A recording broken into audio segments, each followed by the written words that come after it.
He's already told his offensive coordinator, let's run the football, let's get things settled down a little bit, and find our way back into this game. Out of the gun, they'll look to throw toward the center of the field, but it's incomplete. Well, too much oomph, too much mustard there on that pass. They really turned it loose, didn't they? Really cut loose with that one. Sharp, strong. Didn't lead to a completion, though. Made it very difficult. Out of the gun now on third down. And he's got Hireman. And he gets it to the 32. Good enough for a first down. It'll go as a gain of 6 that time, and it moves the chains as well. Many different ways to create space, but on that play, he did it with that big, wide body of his. Didn't get a whole lot of yardage. Pick up a first down. That's going to go as a loss of 2, and it'll be second down. That goes down as a loss against his rushing stats. But really, should he have to absorb that one? He had no chance on that play before they overwhelmed him. Pretty much on top of him before he could take his first step. They'll set up to throw. Quick hitter here, it's complete. And he is into the end zone for a Denver touchdown. As the offense went on the field to start their last drive, you know they discussed in the huddle, hey, if we put one in the end zone here, we've put ourselves in a position to start making a comeback.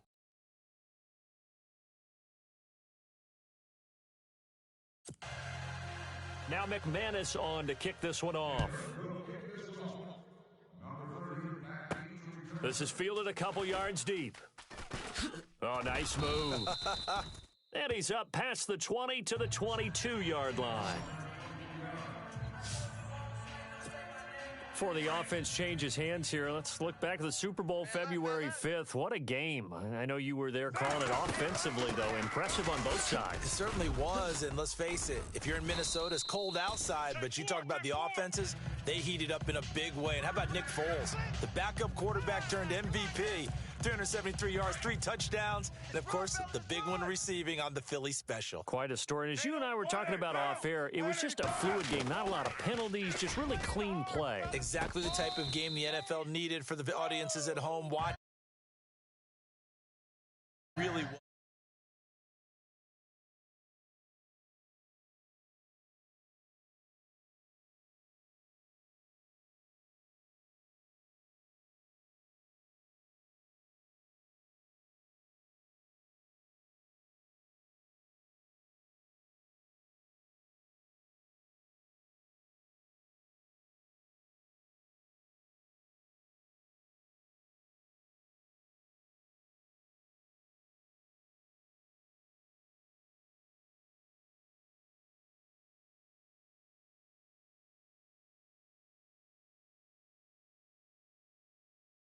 played game.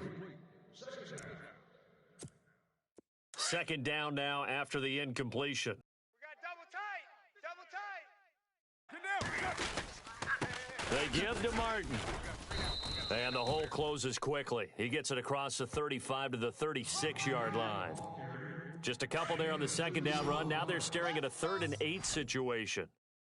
Well, so many times we look at a short run and we praise the offense for trying to set the tempo and establish things, but the defensive guys, hey, they just won the battle there. It wasn't a big run given up. They don't always have to absorb the body blows. Sometimes they dish them out themselves. And after that completion, you can understand why so many teams in the league are emphasizing speed on defense at every position. The tight ends have created so many tough matchups now. If you can't run with a tight end as a linebacker, this is going to be the result every time. Anytime a ball's thrown in the middle of the field and it's popped up in the air, I expect someone to catch. It doesn't matter whether it's offense or defense because there's usually a great amount of bodies in that part of the field. In this case, no one came up with it. Tremendous coverage there. Just did not catch the football and complete the interception. But what do they say all the time? If he had really good hands, he'd be playing offense. Here's Carr. And this time he's got the hook up. It's complete. And he's going to have the first down at about the 38. That one good for 13 and a Raider first down. 5th catch of the game for him there. Yeah, and the tight end position is now becoming a volume pass catcher. Used to be occasional, right? Safety valve. throw one to him every so often, but mainly they want him out there to block. Nowadays, an integral part of the passing game, and they create such great mismatches that they often become the leading receiver. Every year I go to the combine and marvel at the speeds that linebackers are running nowadays. They run like DBs. And let's face it, they know how to finish plays too. Eyes up, head up, run right through them. 8 yards on the completion, but now they face third down. The completion was given up, but that's why you play zone defense, so that you can have people around the ball when it's caught, and you don't give up much run after the catch. Looking for his tight end on the corner. It's complete. And he's brought down, but not before reaching the 8-yard line. They're able to convert on third down, and that sets up a 1st and goal. And in a lot of ways, that catch is expected. Red zone presence, and that one was realized there. You've got to find your tight end in that situation. And he's going to fight his way forward here for a modest gain. A pickup of 4 on 1st down. It'll be 2nd and goal. He's already scored once. He definitely had his eyes wide open trying to get in there a second time, but I thought that was a really nice play defensively to deny. And he'll take it into the end zone for a Raider touchdown. Jason Witten from 4 yards out, and the Raiders add 6 to their lead. Well, Brandon, if we go back to our meeting with the offensive coordinator, he showed us his script. Didn't show us everything now. He said, here's the script for the game. I think everything's going according to plan in a big way. 3 drives, 3 touchdowns. Yeah, that is as good as you can do, I guess. So, well done. Yeah, well done.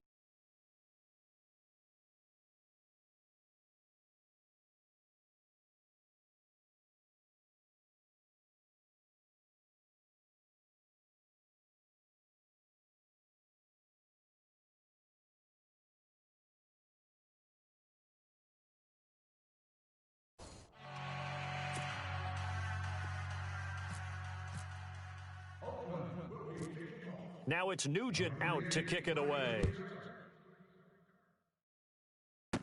This will be taken very short.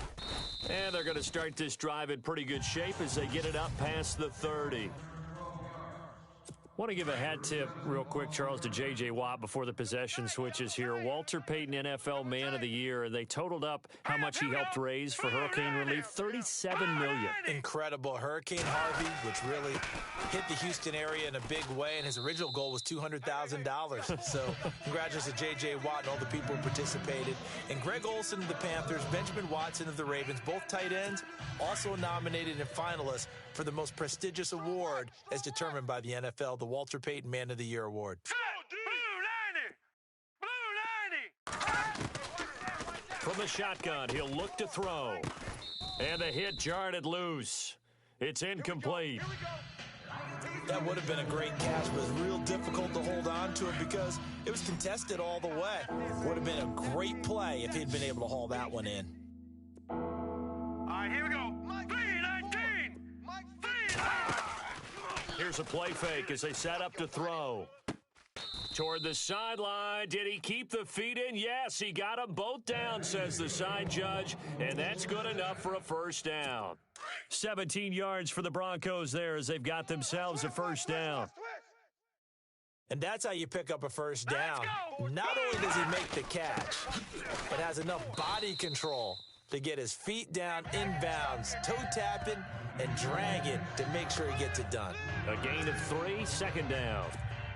We haven't seen much from him running the football here in this first quarter. No, you're right about that. We haven't seen much of him at all so far. They've stacked him up pretty well, but when you're trying to run the football, sometimes you got to play the long game. Keep handing it to him, and some of those runs that aren't working now, they turn into 6, 7, 8, and maybe more later on.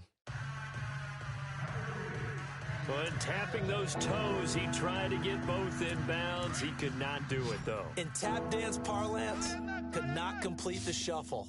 All right, needed to get that shuffle down with both feet, not just one. Is that what they say? There it is. You know, put a little sand down on the stage. I'll take your word for it, my man. Losing 2 yards that time, and now it's 4th down. I love the intelligence the defense just showed there. Read their keys, saw the screen developing, ran to it, and smothered it. What a 3rd down stop by them. And he's getting a workout here in this first quarter as he gets it away. This one angles out of bounds at a good spot in the coffin corner. And they're going to mark this out of the 5-yard line. Well, before the possession switches here, I had written down that I wanted to talk about some of the awards this past season in the NFL. We know Brady was the MVP, but Todd Gurley, Offensive Player of the Year. How about that? He rifles one that's intercepted.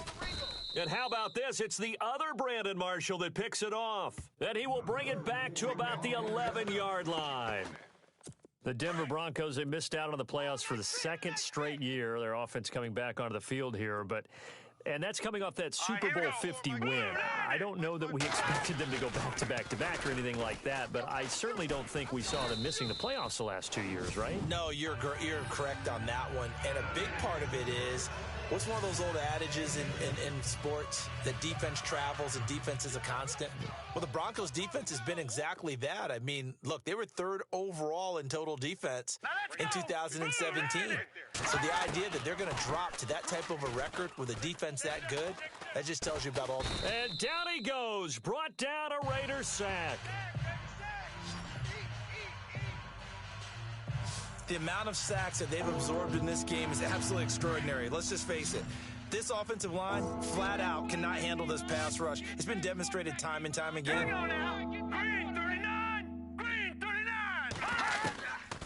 Now on 3rd and long, they'll look to throw. And he'll take it into the end zone for a Denver score. Still first quarter, 2 receiving touchdowns for him. How are they going to slow him down? I think they're thinking about altering their game plan. Whatever they came in with, now maybe you switch a better cover guy to him. Or you make sure you have more people in his general area wherever he lines up to at least try and discourage them from throwing the ball to him. Now McManus on to kick this one off. This fielded at the 2. And he'll take this across the 25, a couple extra yards, up to the 27-yard line. And now here come the Raiders. And last time, 1 play interception, so this offense, they should be fresh. That's a good way of putting it. And I can't wait to see what they decide to do with play calling, because a 1-play drive where you throw an interception, a lot of people think the very next time out, run the football, don't give him a chance. Maybe play action? I think maybe you go play action, show your quarterback, you get a little confidence in him, and let him fling another one. Here we go. Now Carr throwing on 2nd down. It's a short one here, complete to the tight end. And he's going to be stopped dead in his tracks. They get 6 on the pickup there as the drive will continue. I think defensively you're okay with that. You're in the first quarter. He's going to get some catches, but they rallied to him quickly. And that's what you count on, and I like what you just said. First quarter, can you do it all game long? They catch it, you tackle it, they go down on the spot. Because when you're able to do that and you don't give up big chunks of yardage after the catch, now you put the offense in a position where every series they have to work hard to pick up first downs, and you tend to stall them out when you do that. Oh, there's that man again. It's complete. And he'll be brought down right at the 45-yard line. That catch good for 5. It's 3rd down. Let's not quibble about the gain there on 2nd down. That was a positive play because that was a take-what-you-can-get situation. Got out to the tight end. Now it gives a much better opportunity to convert on 3rd down. Now a run with Martin.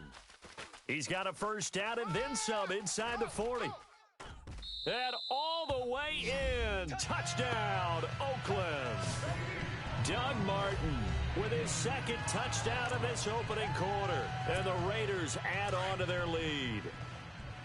And a pair of rushing touchdowns now for him in the first quarter. And I'm liking what I'm seeing from his big guys up front because they're winning the leverage game. How many times we talk about low man wins, right? Move the defensive front aside, create those gaps and holes. He's found his way through them for 2 touchdowns. And after both of those touchdowns, he went right up to that O-line and hit each of them on the helmet. He recognized That's a smart man. You know what else he should do? If this continues, take them all to dinner. And the Broncos are going to get the football. So an onside kick.